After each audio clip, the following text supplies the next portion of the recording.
une étude que j'ai commencée sur la prière. C'est tellement un sujet que j'aime, c'est tellement inépuisable. Et même il y a 2 semaines, Michel a apporté un message sur la prière. Moi, j'étais tellement béni, édifié. Puis, il y avait aussi notre sœur Marie-Josée qui avait démarré des soirées de prière, d'intercession aussi. Mais, tu sais, il y a tellement de la place pour ça. Ça fait partie de notre vie quotidienne du croyant. Il y a tellement de belles choses à dire sur la prière, à encourager, à exhorter aussi. Et le Seigneur m'a mis à cœur d'entreprendre, surtout parler de l'impact de la prière, de la confiance qu'on met en Dieu, et l'impact que ça peut avoir dans la vie du croyant et autour de nous.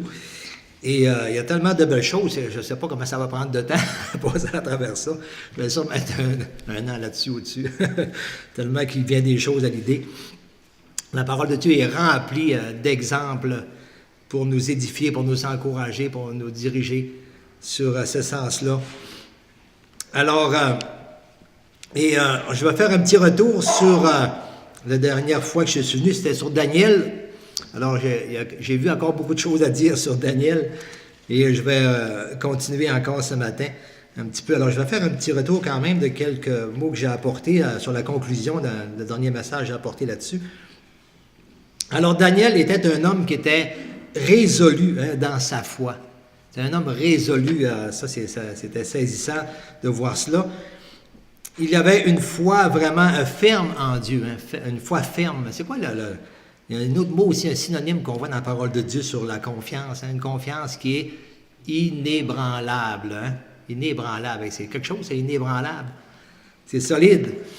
Alors, mais c'est ça qu'on voit que Daniel avait, une confiance inébranlable en Dieu, un homme résolu, décidé, c'est ferme, puis je connais mon Dieu, je sais ce qu'il est capable de faire, un peu comme David disait devant Goliath, j'ai pas peur, je sais qu'il est là, et je sais qu'il va se glorifier parce que c'est son nom qui est en cause, c'est la gloire de son nom qui est en cause, et vraiment, le Seigneur s'attend de ses serviteurs qui croient en lui, nous sommes ses messagers, de le glorifier en montrant vraiment qu'il est glorieux, en montrant à ceux qui ne le connaissent pas, qu'ils puissent voir sa gloire à travers le témoignage de foi des chrétiens, des enfants de Dieu, qui marchent avec Dieu, avec confiance en Dieu.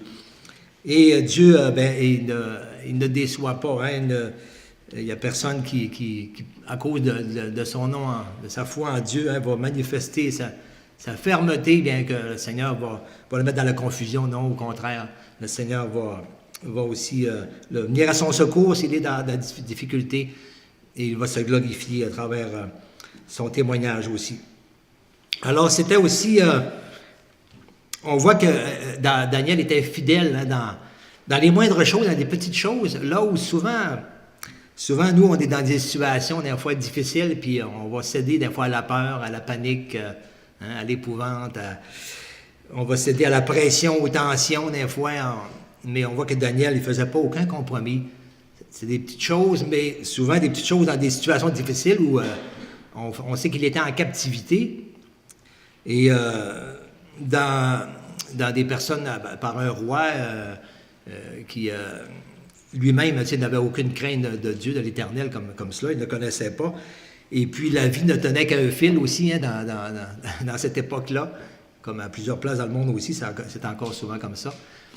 Et il aurait pu, à cause de sa foi, être mis à mort tout de suite par les règles qu'il voulait suivre, fidèle à Dieu.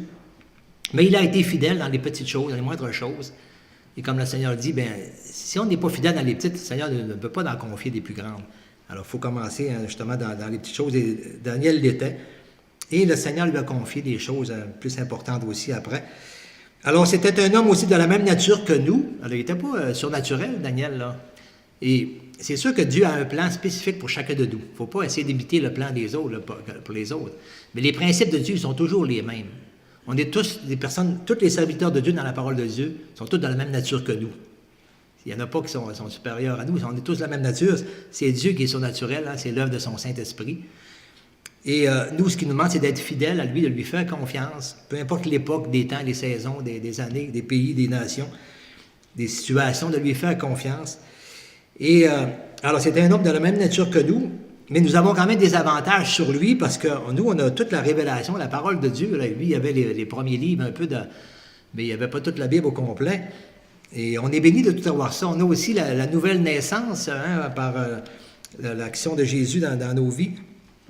par notre salut, pour ceux qui ont mis leur foi en Jésus-Christ, eh bien, son esprit habite constamment, pleinement en nous. Et c'est quelque chose de spécial aussi. Et on a aussi beaucoup d'exemples de témoins de la foi. Hein. On voit dans Hébreux 11, il nous parle de toutes sortes d'exemples de témoins de la foi, qui, à travers toutes les Écritures, on en a encore plus que lui, que Daniel en avait à son époque. On a toute la parole au complet. Et même toute l'histoire de l'Église jusqu'à aujourd'hui, il y en a beaucoup de témoins de la foi, là, des biographies qui ont écrit, des choses qui ont été écrites sur des croyants, de ce qu'ils ont vécu. Alors, on est entouré d'une grande nuée de témoins, comme dans Hébreux 12 le dit.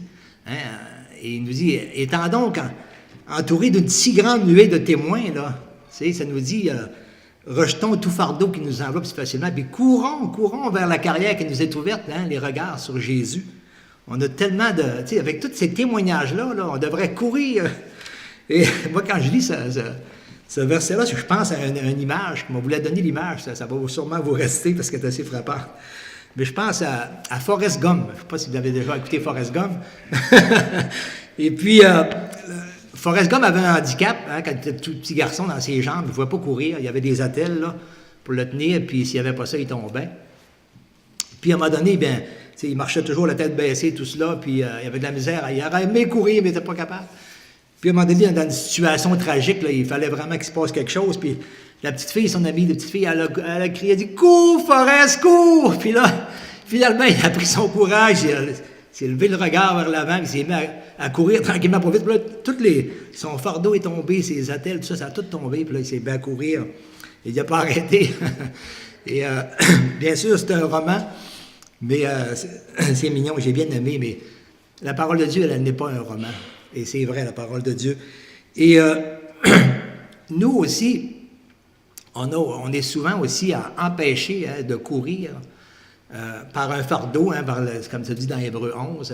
Je n'ai pas noté les versets pour ce passage-là, mais ça me revient. Mais rejetons, avant de courir, c'est de rejeter ce fardeau du péché qui nous enveloppe si facilement. Et souvent, nous aussi, on est retenu de courir par cela. Hein. Ça peut être la peur aussi de qu'est-ce que les autres vont dire, peur de qu'est-ce qui va arriver, manque de confiance, peur de nous-mêmes aussi, hein, peut-être que je ne serai pas capable, tout cela. Finalement, au lieu d'avoir les regards vers le Seigneur, on a les regards vers nous. Puis on n'a pas confiance en nous, donc on a peur. Mais où le Seigneur nous dit-il d'avoir confiance en nous? Hein? Il nous dit d'avoir confiance en lui. De vraiment s'attendre à lui, de se mettre sa confiance en lui. Alors, c'est lui qui peut toutes choses, qui donne le vouloir et le faire, qui donne la capacité, hein, qui suscite les événements, les circonstances. Alors, c'est sur lui qu'il faut mettre nos regards. Puis avec toute cette nuée de témoins-là, là, on devrait aussi courir comme ça. Puis tout ce fardeau-là, les regards sur Jésus, bien, tout le reste tombe. Hein, ça tombe tous ces handicaps-là. C'est le regard, pas sur nous-mêmes, c'est sûr. Non pas d'avoir confiance en nous, mais d'avoir les regards sur Jésus. Et là, on peut courir, les regards sur lui.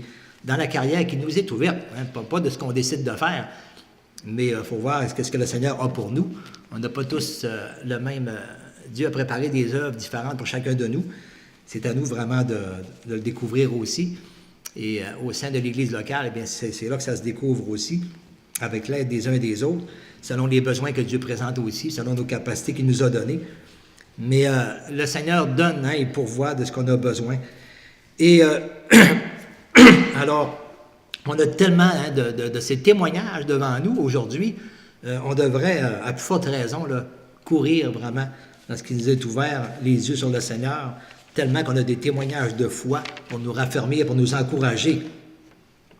Alors, Daniel n'a pas fait beaucoup de choses pour arranger les événements en zone de confort, hein, parce que on voit qu'il subissait malgré lui des événements, il était amené en captivité. Alors, c'est un jugement de Dieu sur un peuple, et puis même s'il y en avait quelques-uns qui étaient fidèles à travers, il subissait le jugement de tous ceux qui ont pu être infidèles aussi. Alors, et dans la vie, c'est comme ça, on n'est pas maître des événements qui nous entourent, il y a certaines choses qui dépendent de nous, mais c'est de notre comportement des fois, mais en général, les événements, les circonstances, on n'en est pas maître, puis le Seigneur ne veut pas qu'on porte ça sur nos épaules non plus. Ce qu'il nous demande, c'est d'être fidèle, de lui faire confiance. Et... on voit que Daniel, lui, a mis sa confiance, c'est dans le calme et la confiance, vraiment, que ça sera votre force, hein, ce qu'il a fait. Il n'a pas paniqué dans les situations, vraiment, qui étaient très troublantes. Il a fait face à la mort plusieurs fois, à cause des décrets qu'il y avait, des décisions du roi ou de ses ennemis, ou peu importe, ou des coutumes qu'ils avaient qui étaient très différentes à ce que Dieu demandait. Alors, comme nous, aujourd'hui, on peut, en tant que croyants, là, on va faire face souvent, de plus en plus, hein, à des lois là, qui sont vraiment contrairement à ce que Dieu nous demande. Et ce ne sera pas toujours évident. On peut... on ne sait pas, les événements qui s'en viennent hein, peuvent être beaucoup plus difficiles que ce qu'on a connu à date aussi, par rapport à manifester notre fidélité envers Dieu dans les moindres petits détails. Là. Eh bien, c'est à venir. Alors, mais le Seigneur n'abandonne pas ceux qui sont fidèles à lui. Et on voit que Daniel a subi des événements malgré lui, est amené en captivité. Il n'a pas désiré ça, mais il l'a fait. Mais il a été un modèle de fidélité là aussi. Et là où vraiment c'était dangereux et menaçant aussi dans un pays païen, incrédule, face à Dieu. Alors, et où la vie ne tient qu'à un fil, hein, tu peux faire la moindre petite chose, puis tu es mis à mort, et il n'y a pas rien à faire contre ça. Alors, on voit qu'il a mis on voit qu'il y a eu aussi un grand impact, malgré qu'il est en captivité, dans sa confiance en Dieu, dans sa prière, dans son intercession. Il a eu un grand impact autour de lui. Et on voit que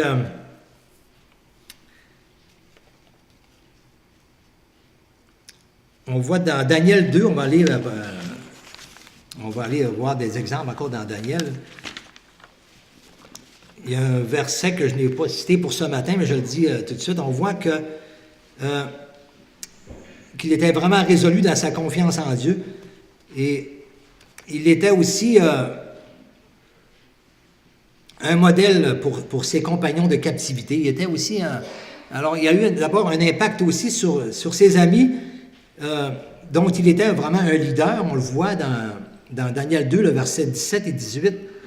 Il nous dit, après qu'il y a eu toutes les menaces de cela, c'est par rapport à ce qui... tous les sages et les conseillers du roi seraient mis à mort s'ils ne trouvaient pas l'explication du songe du roi. Mais on voit ici Daniel qui, au verset 17, « Ensuite Daniel alla dans sa maison et il instruisit de cette affaire Anania, Michaël et Azaria, ses compagnons, les engageant à implorer la miséricorde du Dieu des cieux, afin qu'on... Alors on voit, il les engage, il les entraîne vraiment à mettre leur confiance aussi en Dieu, à ses amis, juifs aussi, de même foi que lui, et afin qu'on ne fît pas périr Daniel et ses compagnons avec le reste des sages de Babylone, qui n'ont rien à voir avec les choses de Dieu. Alors le secret fut révélé à Daniel, et aussi le verset 20 dit, c'est-à-dire... Au verset 21, il dit, « C'est lui qui change les temps et les circonstances, qui renverse et qui établit les rois, qui donne la sagesse aux sages et de la science à ceux qui ont de l'intelligence. Alors, il révèle ce qui est profond et caché, il connaît ce qui est dans les ténèbres, et la lumière demeure avec lui. » Alors, on voit que Daniel se repose sur Dieu, sur les événements, les circonstances, ça appartient à Dieu, ça. Mais il leur appartient, eux, de s'unir ensemble dans la prière, d'implorer Dieu, de mettre en lui sa confiance, et afin que Dieu intervienne aussi pour leur vie et pour le peuple, le bien du peuple aussi qui était tout en captivité. Alors, on voit aussi cet impact sur ses compagnons, et on voit aussi l'impact auprès du roi. Dans Daniel 2, le verset 47 à 49, alors ici, c'est un petit peu un résumé du dernier message. Je ne relis pas tous les passages, mais j'y vais tout de suite un peu sur l'impact que ça a eu, cette confiance en Dieu, cette fidélité dans toutes les petites choses, puis se remettre vraiment dans la confiance en Dieu, dans la prière, pour que Dieu intervienne. Et Dieu a donné a révélé le secret du roi à Daniel. Et après cela, eh bien, on voit la réaction du roi, l'impact que ça a pu avoir aussi. Au verset 47, le roi adressa la parole à Daniel et dit, « En vérité, votre Dieu est le Dieu des cieux et le Seigneur des rois, et il révèle les secrets puisque tu as pu découvrir ce secret. » Avant ça, ce roi-là n'avait aucune connaissance de ce Dieu-là, de l'Éternel, de Dieu des Juifs. Mais il dit, « Votre Dieu est le Dieu des cieux et le Seigneur des seigneurs. » On voit l'impact, là. Son cœur, sa pensée est complètement transformée. Hein? Ses doctrines lui-même On voit que tout l'impact, comment ça peut atteindre loin profond dans ses racines. Ensuite, le roi éleva Daniel et lui fit de nombreux et riches présents. Il lui donna le commandement de toute la province de Babylone. Alors, il l'établit en autorité sur tout le peuple, un peu comme c'est arrivé à Joseph. Et il l'établit chef suprême de tous les sages de Babylone. Daniel pria le roi de remettre l'intendance de la province de Babylone à Shadrach, Meshach et Abednego. Ce sont des noms qui ont été changés par le roi, de ses amis. Et Daniel était là à la cour du roi comme conseiller. Alors, on voit tout l'impact que ça a eu auprès du roi, même auprès de ses amis, puis par conséquent auprès de tous les autres Juifs qui étaient en captivité. Là. C'est eux, maintenant, les Juifs, lui et ses compagnons, étaient comme placés en autorité, un peu comme Joseph. Et bien là, ça a eu des conséquences extrêmement bonnes et bienfaisantes là, pour tout le reste du peuple juif qui était en captivité à Babylone. Alors, on voit vraiment la main de Dieu dans tout cela et l'impact que ça peut avoir, la fidélité d'un croyant. La fidélité d'un croyant, mettre toute sa confiance en Dieu. Alors, ça ne veut pas dire que Dieu va nous amener chacun de nous devant des rois. C'est arrivé à quelques croyants, c'est sûr, mais le Seigneur aussi, chacun de nous aussi, va nous faire grandir dans nos responsabilités, là où nous sommes. Mais l'impact d'un chrétien qui met toute sa confiance en Dieu dans des difficultés, souvent, des fois, qui demandent il peut avoir beaucoup de tension, de pression, eh bien, le Seigneur va manifester lui-même son impact. Et l'impact va loin, c'est plus que dans la propre personne, mais ça s'étend autour, ça va loin, ça peut toucher une nation, ça peut toucher le monde, ça peut aller très, très loin. Alors, c'est pour ça qu'on voulait mettre l'accent sur la part de Dieu. C'est ce que nous, il ne demande pas grand-chose. De lui faire confiance, c'est pas si grand que ça. Fais-moi confiance, dit le Seigneur, lui faire confiance. Mais on voit la part que lui a accomplie, là, c'est tout qu'un impact qu'il peut y avoir découlé de cette simple petite confiance qu'on met en Dieu, en notre Dieu. Alors, on voit aussi l'impact sur ses compagnons, parce que lui, il a été un modèle, Daniel, en les encourageant, les engageant à prier avec lui, à intercéder auprès de Dieu devant la situation. Et eux aussi ont eu à vivre une situation, les 3 compagnons de Daniel, lorsqu'ils ont été menacés d'être jetés dans la fournaise ardente. C'est pas juste des menaces, ça a été accompli. Mais on voit au chapitre 3, les versets 16 à 30, et je pense qu'on les a ici, là. Ouais. Et tout d'abord, on va regarder chapitre 3.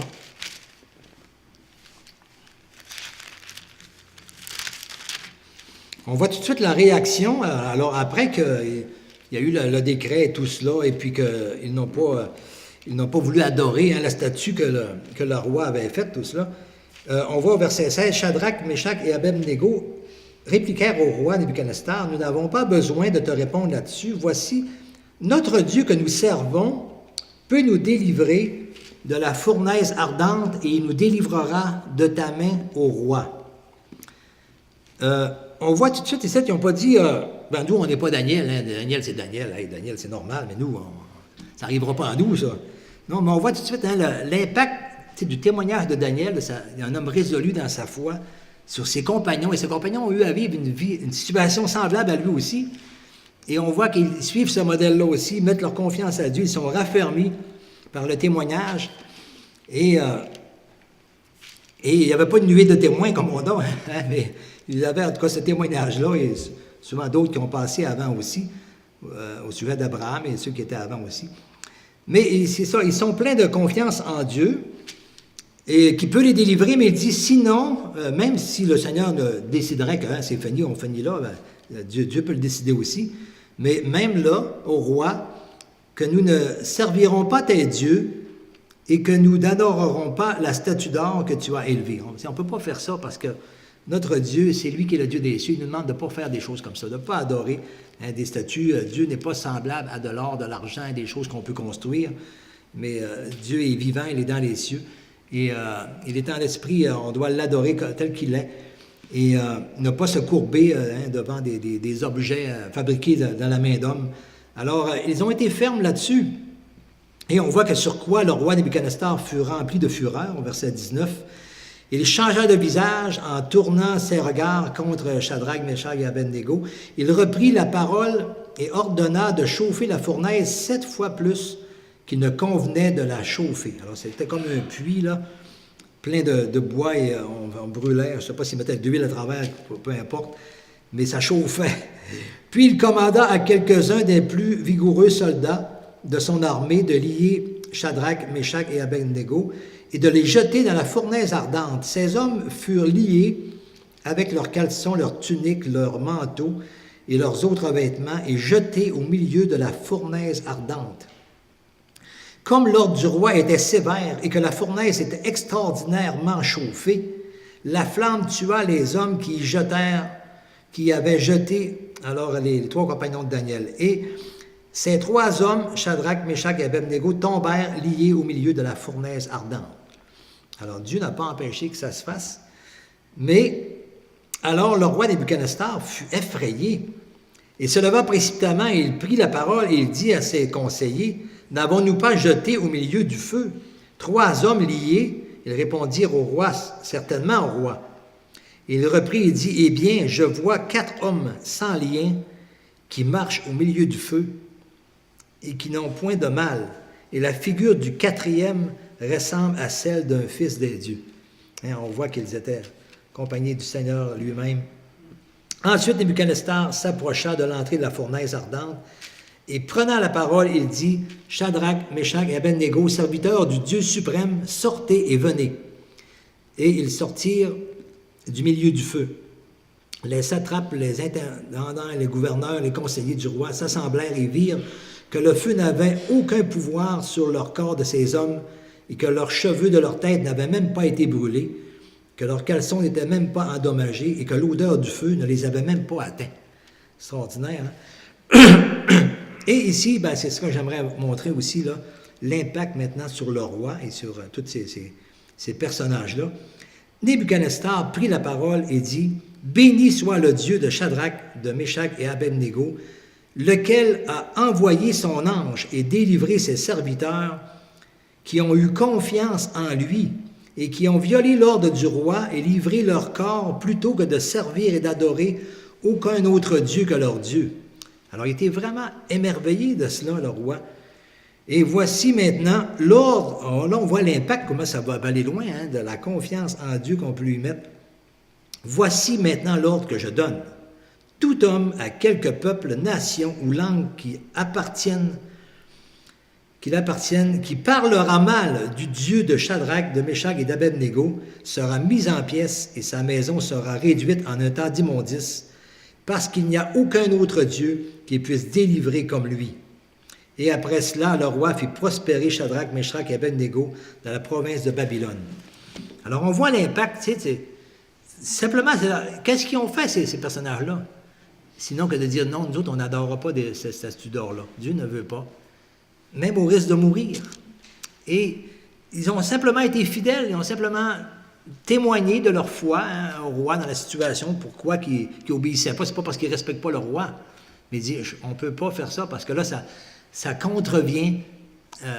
On a un roi qui est au-dessus de tout, mais c'est notre Dieu, et ça contrevient maintenant à ce que mon Dieu me demande, qui est le créateur du ciel et de la terre, et de qui j'aurai à rendre compte dans l'éternité, de qui tout homme aura à rendre compte, et nous, on ne peut pas faire ça, et au risque de périr, et il peut aussi nous délivrer, mais on ne fera pas ça, peu importe.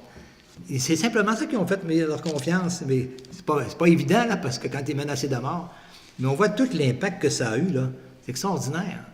Ça ne s'est pas terminé là, mais ça a été très, très loin. Et même, il y a eu des ordres qui ont été, des décrets écrits par le roi, et vraiment pour protéger toute la nation juive, ceux qui croyaient en l'Éternel, et de respecter ce Dieu-là, et de rien dire de mal contre ces gens-là et contre leur foi. C'est extraordinaire, ça. C'est tout l'impact. Alors, pour nous, aujourd'hui, en tant que croyants, là, c'est des choses semblables, pas dire de la même chose, mais veut dire, les principes, Dieu ne change pas, lui. C'est pas les mêmes événements, on ne suivra pas les mêmes événements. On va vivre des choses différentes, des persécutions différentes, souvent, et on va être mis en difficulté, peuvent être différentes, mais les principes sont toujours les mêmes. Et l'impact de Dieu peut être tout aussi grand aussi dans notre fidélité à Dieu, dans notre obéissance. Alors, on voit... Et aussi dans Daniel 4, le verset 27, on voit aussi que le roi a eu un songe, plus tard aussi, au sujet de l'arbre, tout cela, et puis de l'avenir du roi, à cause de son orgueil qu'il a chuté, et puis qu'il a été réduit à être comme une bête des champs, à manger de l'herbe. Et on voit que, j'aimerais regarder le verset 27, Daniel 4, le verset 27, il dit, c'est ça. C'est pourquoi, ô roi, puisse mon conseil te plaire. Ça, c'est Daniel. Et moi, je trouve ça vraiment extraordinaire, la façon dont il approche le roi. Bien sûr, il était placé comme conseiller du roi. Mais il s'avance tellement avec respect. Tu sais, respecter les autorités, là, même s'ils ne sont pas d'accord avec notre foi, c'est important quand même. Hein, Dieu le demande. Et il va avec sagesse. Je l'avais relevé au tout début, dans le premier chapitre.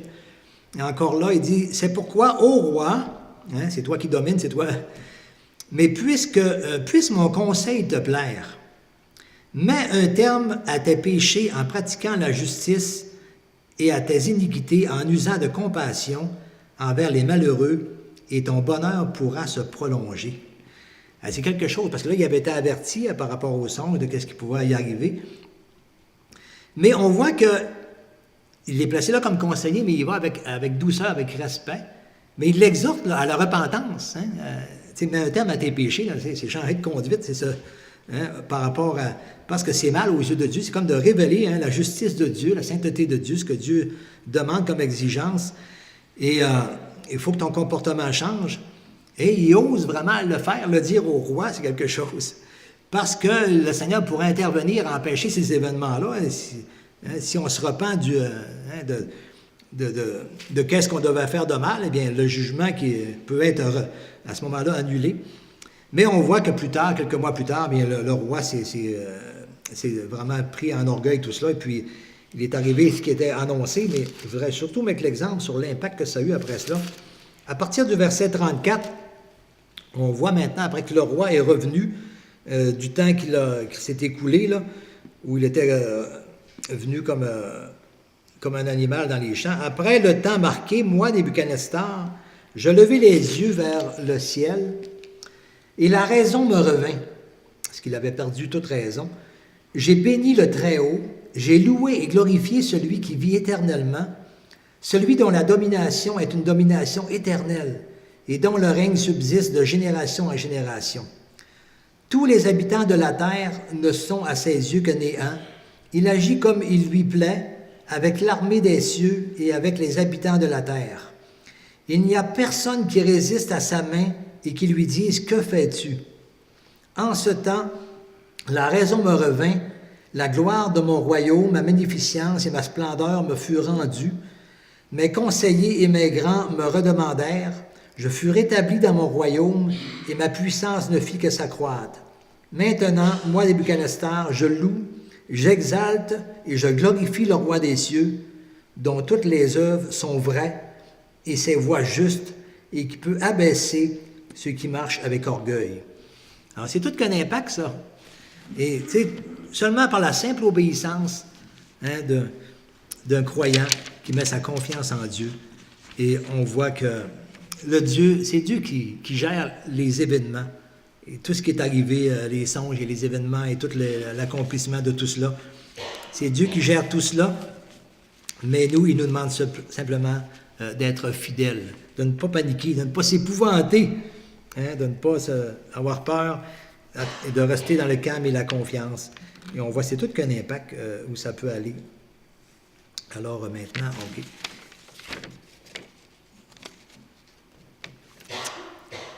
Alors, comme Jésus l'a dit, et puis à travers la parole, on le voit à plusieurs reprises, « Fais-moi confiance, ayez foi en Dieu, croyez en moi, ne soyez pas troublés, ne t'épouvante point, ne t'effraie point. » C'est des paroles qu'on retrouve à plusieurs endroits dans la Bible, de lui faire confiance à Dieu. J'aimerais qu'on regarde ensemble dans Josué 1, le verset 5 à 9.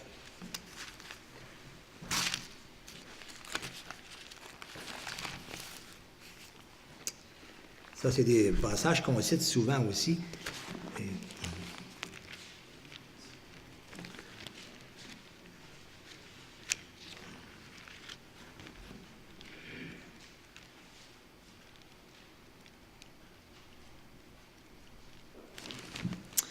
Josué 1, les versets 5 à 9. Alors il est dit, « Nul ne tiendra devant toi, tant que tu vivras, je serai avec toi, comme j'ai été avec Moïse, et je ne te délaisserai point, je ne t'abandonnerai point. Fortifie-toi et prends courage, car c'est toi qui mettras ce peuple en possession du pays que j'ai juré à leur père de leur donner. » Alors ça, c'est les événements, c'est Dieu qui les orchestre, mais il a placé Josué, qui était fidèle dans des petites choses, il l'a placé maintenant à la relève de Moïse, mais il lui dit de prendre courage, d'avoir confiance en Dieu, et en l'Éternel, et fortifie-toi seulement et aie bon courage en agissant fidèlement selon toute la loi que Moïse, ton serviteur, t'a prescrite, mon serviteur t'a prescrite. Ne t'en détourne ni à droite ni à gauche, afin de réussir dans tout ce que tu entreprendras. Bien sûr, ici, on parle de la responsabilité que Dieu lui a donnée comme entreprise, là. Que ce livre de la loi ne s'éloigne point de ta bouche, médite-le jour et nuit, pour agir fidèlement selon tout ce qui est écrit, car c'est alors que tu réussiras dans toutes tes entreprises, c'est alors que tu réussiras. Ne t'ai-je pas donné cet ordre? Fortifie-toi et prends courage. Ne t'effraie point et ne t'épouvante point, car l'Éternel, ton Dieu, est avec toi dans tout ce que tu entreprendras. Et c'est la même chose encore pour nous, ça ne change pas ça par rapport à cela. Dieu est avec nous autant qu'il était avec Moïse, avec Josué, avec Daniel, avec David, avec tous ces hommes-là. Ce sont des témoins de la même nature que nous. Et on n'a pas les mêmes circonstances à vivre, mais Dieu est le même dans ses principes. Et on a aussi à lui faire confiance. Et on voit ici que ce qu'il demande à Josué, médite-là ce livre, jour et nuit, tout cela. La prière, c'est pas seulement demander des choses à Dieu, mais la prière et la lecture de l'étude de la parole, ça va ensemble, c'est inséparable. Parce que c'est la lecture de la parole qui va nourrir aussi le contenu de ma prière. Si je ne connais pas la parole, je ne sais pas quoi demander. Puis la parole, avec l'Esprit Saint en moi, me dirige dans ce qui est bon de demander. Et j'en ai besoin. Et quelqu'un qui dit, moi, je ne lis pas, mais je prie, par exemple. Mais sa prière, là, c'est la moitié de la prière. C'est la plupart, ça peut être des choses vaines parce qu'ils ne sont pas fondés doctrinalement sur la parole, souvent. Et c'est pas selon l'Esprit. Et on a besoin vraiment, il dit, ça, il faut vraiment que ce soit inséparable. Il faut que tu médites ma parole. Et c'est là aussi... alors, la prière, c'est aussi ce n'est pas seulement demander, mais c'est écouter et recevoir de Dieu. Et c'est à travers la parole là, que je vais écouter et recevoir. C'est à travers l'étude de la parole que Dieu m'encourage, que Dieu fortifie ma foi, hein, à travers tous ces témoignages-là. Là. Quand je lis, là, ça fortifie ma foi, j'en ai tellement besoin. Et souvent, dans les épreuves que j'ai à vivre aujourd'hui, en lisant la parole, je me retrouve là, dans les mêmes principes. Puis le Seigneur me parle, le Saint-Esprit me convainc, il me fortifie, et ma foi est fortifiée. Et là, je sais comment m'aligner dans mes épreuves. Je sais que Dieu, il me rappelle qu'il est présent, qu'il est là. C'est là qu'il me donne du discernement, il me donne de la sagesse, il me donne des directions à travers l'étude de sa parole. Il me console, il me rassure, il m'instruit, il m'enracine en lui. Et aussi... il nous rappelle aussi toutes ses promesses et la fin aussi de toutes choses pour ceux qui croient en lui. L'issue de toutes choses pour ceux qui croient en lui, notre bienheureuse espérance. Jésus a dit à ses disciples, réjouissez-vous de ce que vos noms sont écrits dans le royaume des cieux. C'est surtout ça qu'il faut se réjouir. Nos noms sont écrits dans le royaume des cieux. On est là pour l'éternité, c'est la vie éternelle. Jésus dit, je vous donne ma vie, je vous donne la vie éternelle et nul ne peut vous la ravir de ma main, de la main de mon Père. C'est là qu'est notre bienheureuse espérance et c'est là qu'il faut que nos regards soient. Et quand on étudie la parole, le Seigneur nous rappelle ces promesses-là. Et ça fortifie notre foi, malgré les difficultés qu'on peut avoir à rencontrer. Alors la prière, c'est vraiment indissociable de l'étude de la parole. Sinon, notre prière est tellement vide de contenu, là, ça devient des fois très charnel. Mais c'est vraiment à travers la parole de Dieu que le Saint-Esprit me dirige dans ce qui est bon de demander, qu'il me fortifie, qu'il m'édifie, fortifie ma foi, et pour m'aider dans ma marche chrétienne. J'aimerais qu'on regarde dans Ésaïe 50, les versets 4 à 10. Il reste une couple de passages. Ésaïe 50, et ça nous parle un petit peu, là, comment est-ce que ça écoute un serviteur.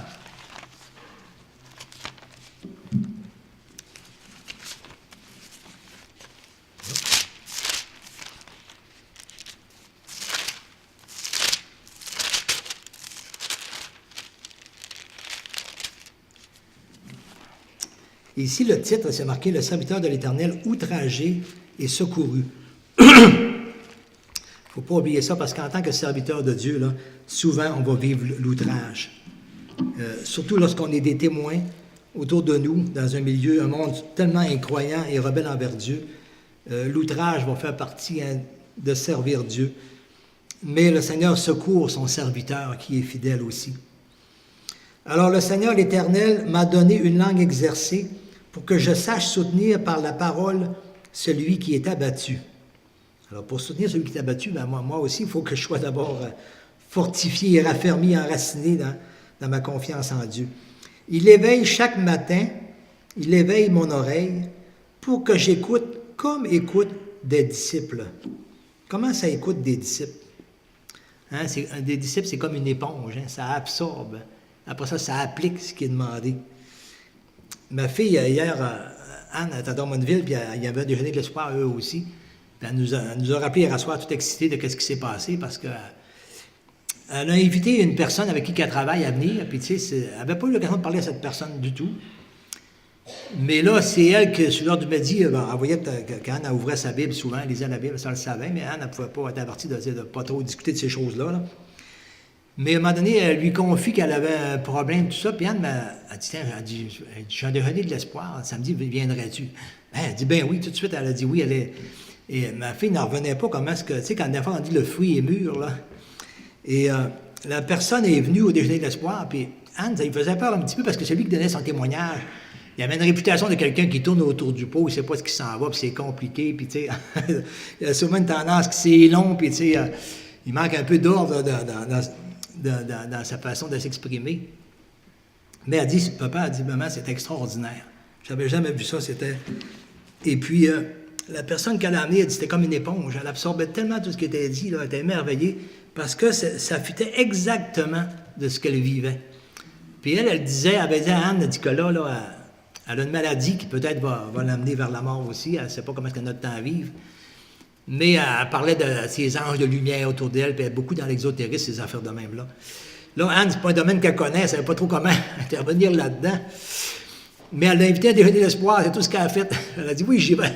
Parce qu'elle est dans un moment d'interrogation dans sa vie, là. Elle ne sait pas assez ce qui s'en vient, mais elle ne connaît pas la Bible, elle ne connaît pas Dieu. C'est qui va y en parler? C'est celui qui en connaît, qui le connaît. Mais tout ce qu'elle connaît, c'est les gens qui l'approchent par rapport à ça, hein, l'exotérisme, puis les anges de lumière, tout ça. Mais lui, dans son témoignage, il avait vécu exactement ça avant de devenir chrétien.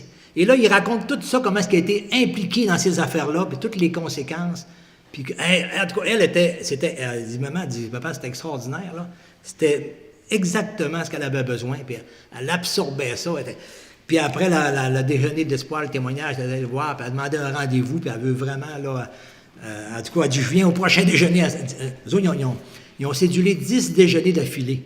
Dans le reste, incroyable, 10 déjeuners sont rendus au 5e, au 6e, là, même. Mais ils ne font pas de chant de musique, d'instruments, tout ça. C'est un petit restaurant, puis un déjeuner, puis c'est le témoignage. Mais, mais quand même, c'est quelque chose, 10 déjeuners d'affilée. Il y a du monde à tous les samedis. Puis là, Anne, ben là, ça fait 4 déjeuners qu'elle vient, ou 2 ou 3, puis 2 fois à l'église. Puis là, elle aussi embarque, là. Ça va être tout encouragé. Alors, merci Seigneur. Mais écoutez comme écoute un disciple, hein. Comme une éponge, t'absorbe, puis tu es fasciné par ton maître. Et puis là, ben, tu veux aussi appliquer ce qu'il t'enseigne. Donne-moi une écoute comme écoute des disciples. Le Seigneur l'Éternel m'a ouvert l'oreille, au verset 5, et je n'ai point résisté. Je ne lui ai point retiré, je ne suis pas retiré en arrière, je ne me suis pas sauvé, là, je continue, je reste là. Le Seigneur vraiment me parle et m'instruit. J'ai livré mon dos à ceux qui me frappaient, et mes joues à ceux qui m'arrachaient la barbe. Je n'ai pas dérobé mon visage aux ignominies et aux crachats, mais le Seigneur l'Éternel m'a secouru. Vous savez, souvent dans l'Ancien Testament, là, les prophètes ont vécu des choses semblables à ce que Jésus a eu à souffrir aussi. Et ce langage est en même temps prophétique, mais en même temps, ils ont vécu des persécutions, on va le voir tout à l'heure. et souvent des choses semblables à ce que Jésus a subi aussi. Alors ce langage-là est à la fois ce qu'il vit aussi souvent comme serviteur de Dieu, mais aussi ce que Jésus même, qui a accompli toutes choses, hein, a eu à subir aussi. Alors il dit, « Mais le Seigneur l'Éternel m'a secouru, c'est pourquoi je n'ai point été déshonoré. C'est pourquoi j'ai rendu mon visage semblable à un caillou, sachant que je ne serai point confondu. » Hein, au bout du compte, là, peut-être ça semble, j'ai de l'air peut-être mal pris, là, mais celui qui me justifie est proche.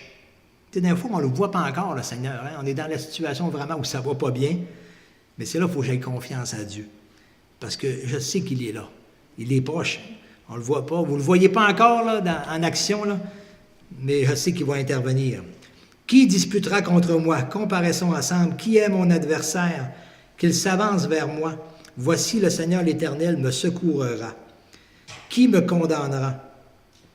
Voici, ils tomberont tous en lambeaux, comme un vêtement l'atteigne et les dévorera.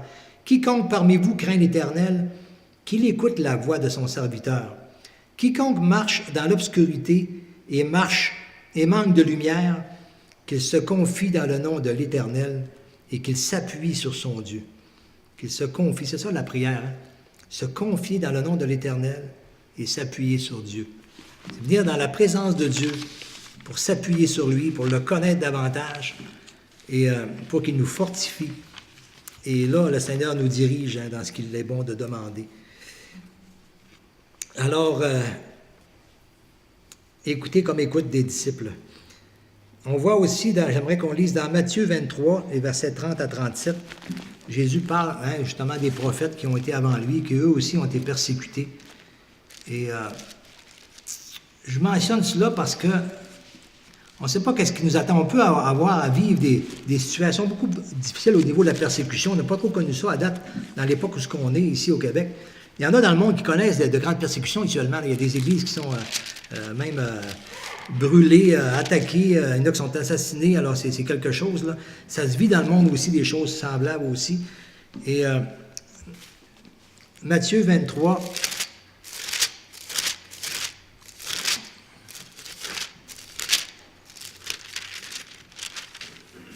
les versets 30 à 37. Je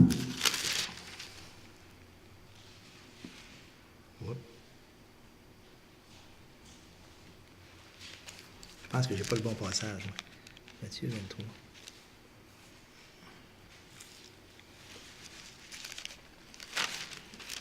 Je n'ai pas le bon passage.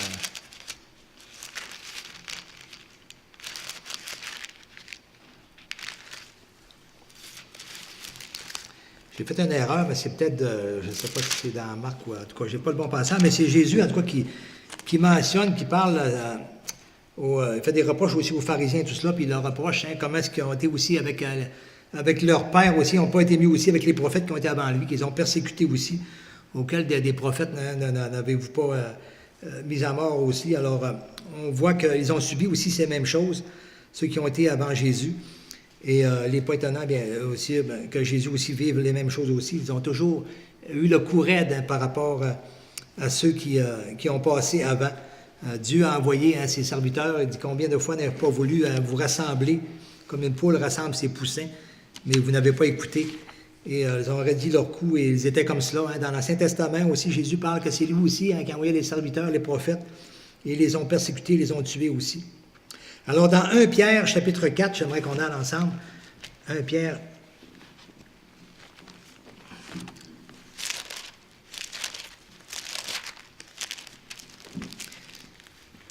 Ça nous parle aussi de la souffrance. Il faut en parler parce que c'est des choses... il y en a qui vivent des temps difficiles aussi, même aujourd'hui, même ici, peut-être dans l'Assemblée aussi, qui ne sont pas toujours faciles. On a besoin d'être encouragé aussi, vraiment à mettre de regard sur le Seigneur à travers ce qu'on vit et de ne pas être surpris aussi. Ces choses-là arrivent, le Seigneur les permet, mais le Seigneur secourt aussi ceux qui mettent leur confiance en lui, il nous fortifie. Et au chapitre 1 Pierre 4, les versets 12 à 16 nous dit « Bien-aimés, ne soyez pas surpris comme une chose étrange qui vous arrive de la fournaise qui est au milieu de vous pour vous éprouver. Réjouissez-vous au contraire de la part que vous avez aux souffrances de Christ, afin que vous soyez aussi dans la joie et dans l'allégresse lorsque sa gloire apparaîtra. C'est ça, hein, l'issue de toute chose des croyants. C'est ça qui compte, notre bienheureuse espérance. C'est là qu'il faut avoir les regards aussi. C'est là que sont ses promesses. Alors, nous participons aussi aux souffrances de Christ, comme les serviteurs avant, comme les prophètes. Christ a souffert aussi pour nous, à plus forte raison aussi, hein, par rapport à lui qui a porté nos péchés sur la croix. Et si le maître a été outragé, il dit, les disciples aussi le seront souvent. Alors, si vous êtes outragés pour le nom de Christ, verset 14, vous êtes heureux parce que l'Esprit de gloire, l'Esprit de Dieu repose sur vous. Que nul de vous, hein, cependant, ne souffre comme meurtrier ou voleur ou malfaiteur ou comme s'ingérant dans les affaires d'autrui. Mais si quelqu'un souffre comme chrétien, qu'il n'en ait point honte, et que plutôt il glorifie Dieu à cause de ce nom. Alors on est appelé vraiment aussi, surtout si on est un témoin à l'extérieur, hein, dans ce monde de ténèbres, on va souffrir à cause du nom de chrétien. Et ça, il ne faut pas en avoir honte, mais compter sur Dieu, sur son secours, sur son intervention, mais surtout avoir les regards, hein, sur la bienheureuse espérance, l'issue de tout cela. Alors, en terminant, eh bien, c'est ça. Si on est fidèle dans les petites choses, le Seigneur va nous en confier de plus grandes aussi. Mais peut-être qu'on se dit, ben moi, je suis fidèle dans des petites choses, puis il me semble que je ne fais pas grand-chose de grand. Et il faut faire attention à comment est-ce qu'on interprète ça, des grandes choses. Ça ne veut pas dire des grandes choses aux yeux des hommes, là. Mais Dieu agit envers nous comme on agit envers nos enfants. Nos enfants, on leur confie des petites choses. Puis là, quand on voit qu'ils prennent de la maturité, puis de l'assurance, puis on voit qu'ils sont fiables, on leur confie des responsabilités un petit peu plus grandes. Puis là, on est tous contents, puis ils sont contents aussi, là. Puis là, on leur donne le goût, hein, de prendre de la force, de l'assurance et de prendre des responsabilités graduelles. Il faut les encourager à cela. Les parents qui ne donnent jamais de responsabilités à faire leurs enfants, ils n'apprennent pas le sens des responsabilités. C'est malheureux plus tard. Mais dès jeunes, il faut leur donner ce sens-là, ce goût de prendre des responsabilités. Et puis, d'agir fidèlement en leur donnant conseil, hein, comment bien le faire. Et à ce moment-là, on en donne des plus importantes. Mais si ça ne marche pas dans des petites responsabilités, on ne leur donnera pas des choses plus responsables, tu sais, à nos enfants. Alors, Dieu envers nous aussi, il dit, si on n'est pas fidèle dans les... Jésus dit, celui qui n'est pas fidèle dans les petites choses, il ne sera pas plus dans les grandes. Ça ne veut pas dire qu'il va toujours nous en confier des grandes, mais il va nous confier des responsabilités peut-être un petit peu plus importantes. C'est peut-être dans ce sens-là aussi, au niveau des responsabilités qu'on a à faire. Et peut-être aussi, c'est une parenthèse que je fais, peut-être aussi que je suis fidèle dans toutes mes petites choses de ma vie, dans ma maison, dans mes affaires, mais que ça ne me tente pas vraiment d'avoir plus de responsabilités. C'est peut-être que là, j'en ai jusque-là, puis j'en veux pas plus non plus. Alors, le Seigneur ne me forcera pas, il ne me donnera pas des responsabilités que je ne veux pas prendre. Le Seigneur, il veut un culte volontaire. Et c'est comme ça dit dans Hébreux 12, courir à cause de ça. Il nous encourage à courir, mais c'est pas nous qui le font. Le Seigneur ne nous tire pas, là, il ne nous pousse pas. Hein, mais il nous donne des modèles, il nous donne sa parole, il nous exhorte, il nous encourage, fortifie-toi, tout cela. Mais il faut que je veuille les prendre aussi, ces responsabilités-là, en lui faisant confiance. Et peut-être un petit peu à l'image de Forrest Gump, hein, c'est ce handicap qu'il avait, en passant les premiers mots du premier chant ce matin, moi, ça m'a vraiment touché. C'était « Libre de nos chaînes, nous marchons vers toi ». Et moi, ça me bénit vraiment quand il y a un chant comme ça. Ça passe peut-être inaperçu pour l'ensemble, mais quand on apporte le message, puis il arrive un chant comme ça, là, notre frère parlait au début, hein, le Saint-Esprit nous motive aussi. Hein, et des fois, à travers le chant comme ça, c'est un ministère, le choix des chants aussi, même celui qui préside. Et le Seigneur permet des fois une parole comme ça qui nous motive, qui nous dit, ben, tu sais, qui nous rassure, qui nous montre que vas-y, parle avec assurance, parce que c'est important ce que je t'ai mis à cœur de dire, et c'est ce que je désire aussi. Alors, libre de nos chaînes, et c'est ça aussi, nous, souvent, on a le regard trop vers nous-mêmes, on a peur de nous-mêmes, on n'a pas confiance en nous, et on regarde nos échecs, on a le regard vers le bas, on n'a pas le regard vers le Seigneur, sur Jésus. Et souvent, ça peut nous retenir, nous faire peur de prendre des responsabilités. On ça ne veut pas dire qu'il faut courir après la responsabilité, mais je veux dire, le Seigneur, il faut se donner une disposition de cœur aussi.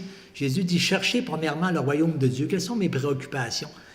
Si je ne me préoccupe pas de l'avancement du royaume, bien, le Seigneur, comment va-t-il me confier des tâches là-dedans, des responsabilités?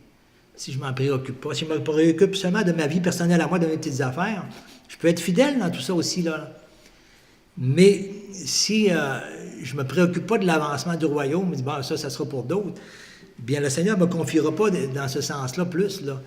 Il faut que moi aussi, que ça fasse partie de mon sujet de prière devant Dieu. Seigneur, qu'est-ce que tu veux que je fasse? Quel est ton plan pour moi? Qu'est-ce que tu as préparé pour moi?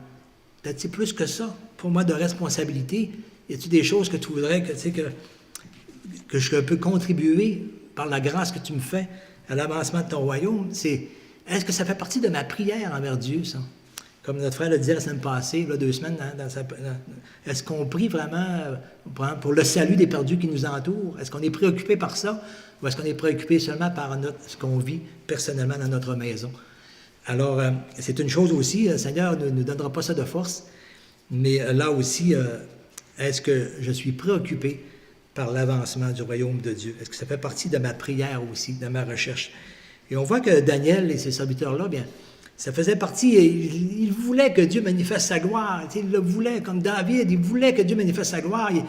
David était scandalisé de voir le peuple juif avoir peur devant la Goliath, tout cela, devant l'ennemi, parce qu'il voyait que c'était le nom de Dieu là, qui était bafoué.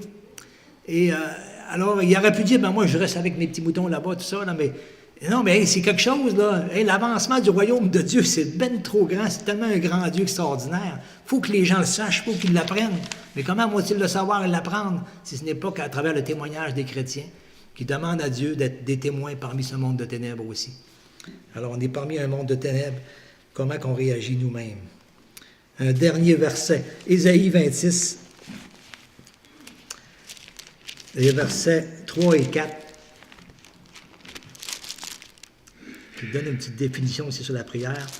Et je termine vraiment avec ça. Là.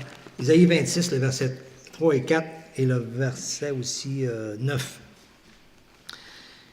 Il dit, « À celui qui est ferme dans ses sentiments, tu assures la paix, parce qu'il se confie en toi.